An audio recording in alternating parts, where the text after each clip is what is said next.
जीजा जी थोड़ा सा धीरे धीरे करो ना, बहुत दर्द हो रहा है।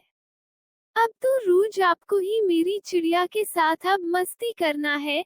इतना कहने में जीजा जी ने मेरे संतरे को अपने मुंह में भर के चूसने लगते हैं और मुझे बहुत मजा आता है। कहानी यहाँ से शुरू होता है। और भी कहानी सुनने के लिए हमारे चैनल को सब्सक्राइब जरूर कर ले। मुझे जीजाजी का मजाकिया स्वभाव असहज कर देता है।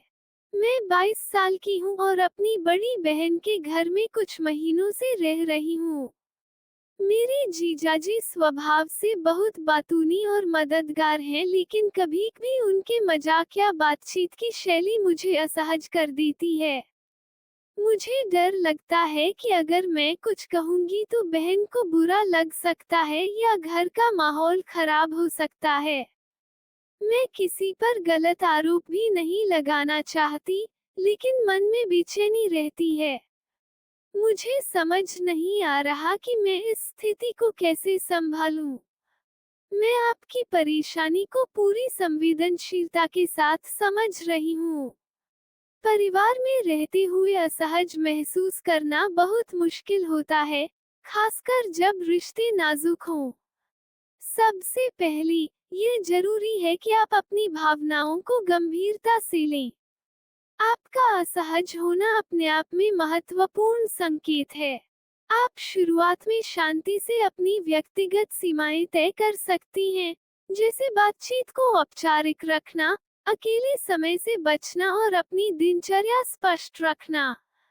अगर फिर भी बेचैनी बनी रहती है तो आप अपनी बहन से बहुत शांत और भरोसेमंद तरीके से अपनी भावना साझ कर सकती हैं, बिना आरोप लगाए, केवल ये बताते हुए कि आप थोड़ा असहज महसूस कर रही हैं। परिवार में शांति बनाए रखना जरूरी है, लेकिन आपकी मानसिक सुरक्षा उससे भी ज्यादा जरूरी है। अपने मन की बात दबाना समाधान नहीं होता। सही समय और सही भाषा में कहना ही समझदारी है। माता-पिता चाहते हैं कि मैं अपने दोस्तों से दूरी बना लूं। मैं 17 साल का हूँ। मैं अपने दोस्तों के साथ रहना पसंद करता हूँ। इसके कारण घर में बहुत तकरार होती है। मुझे समझ नहीं आता कि मैं दोनों को खुश कैसे रखूं। माता-पिता की चिंता और दोस्ती की स्वतंत्रता के बीच संतुलन ढूंढना कठिन होता है। सबसे पहले, माता-पिता से शांति से बात करें और उन्हें समझाएं कि आप जिम्मेदारी के साथ दोस्तों के साथ समय बिताना चाहते हैं। साथ ही, दोस्तों को भी बताएं कि आप घर और पढ़ाई को महत्व देते हैं। धीरे-धीरे ये संतुलन बनाना संभव है। अपने आप पर दबाव न डालें, समय के साथ सब चीजें ठीक हो जाएंगी। पति मेरी भावनाओं को कभी गंभीरता से नहीं लेते। मेरी उम्र 34 साल है। मेरी शादी को 10 साल हो चुके हैं। पति न मुझे मारते हैं, न गाली देते हैं, न किसी और औरत के बारे में बात करते हैं। फिर भी मैं अंदर से खाली महसूस करती हूँ। मैं रोती हूँ तो वे कहते हैं, तुम ज्यादा सोचती हो। मैं परेशान होती हूँ तो कहते हैं, हर किसी की जिंदगी में दिक्कतें होती हैं। धीरे धीरे मैंने अपनी बातें कहना छोड़ दिया है। अब मैं हंसती भी हूँ तो बनावटी लगती है। क्या ये भी एक तरह की समस्या है? हाँ, यह एक बहुत गहरी समस्या है।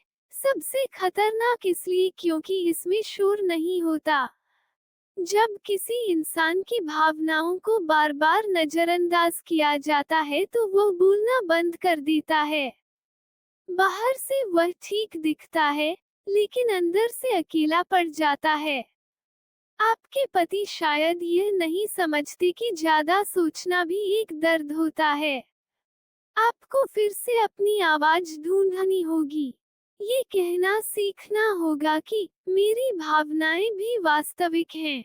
अगर रिश्ते में आपकी भावनाओं के लिए जगह नहीं है तो धीरे धीरे आपका अस्तित्व सिकुड़ने लगता है। ये स्थिति बदली जा सकती है, लेकिन चुप रहकर नहीं। मैं जीवन से संतुष्ट नहीं हूँ। समझ नहीं आ रहा क्या करूँ। हर दिन खुद की दूसरों से तुलना करता हूँ। मैं विवाहित हूँ, मेरी उम्र 38 साल है। करियर में मुझे वह सफलता नहीं मिली जिसकी मुझसे उम्मीद की जा रही थी। घर में कोई सीधे कुछ नहीं कहता, लेकिन मुझे महसूस होता है कि घर वाले निराश हैं। लगता है कि मैं एक असफल पति और पिता हूँ। आप जिस भावनात्मक दौर से गुजर रहे हैं वह आज के समय में कई जिम्मेदार पुरुषों की सच्चाई है। बस फर्क इतना है कि ज्यादातर लोग इसे शब्द नहीं दे पाते। करियर की सफलता को हमने पुरुषत्व, पति होने और पिता होने की कसौटी बना लिया है, जबकि सच यह है कि आपकी कीमत सिर्फ आपकी सैलरी स्लिप या पद से तय नहीं होती। परिवार की चुप्पी अक्सर निराशा से ज्यादा उनकी अपनी चिंता और असमंजस का परिणाम होती है, न कि आपके प्रति कोई फैसला। दूसरों से तुलना करने की आदत धीरे धीरे आत्मविश्वास को खोखला कर देती है और आप अपनी उन कोशिशों को नजरअंदाज करने लगते हैं जो आप रोज कर रहे हैं। परिवार के लिए समय देना, जिम्मेदारियां निभाना, मुश्किल हालात में टिके रहना आदि। याद रखिए, असफलता कोई पहचान नहीं, एक पड़ाव है। अगर आप ईमानदारी से प्रयास कर रहे हैं, सीख रहे हैं और अपने परिवार की परवाह करते हैं तो आप असफल पति या पिता नहीं हो सकते। खुद से कठोर सवाल पूछने से पहले खुद को ये स्वीकार करने का मौका दीजिए कि आप भी इंसान हैं और आपकी यात्रा अभी पूरी नहीं हुई है।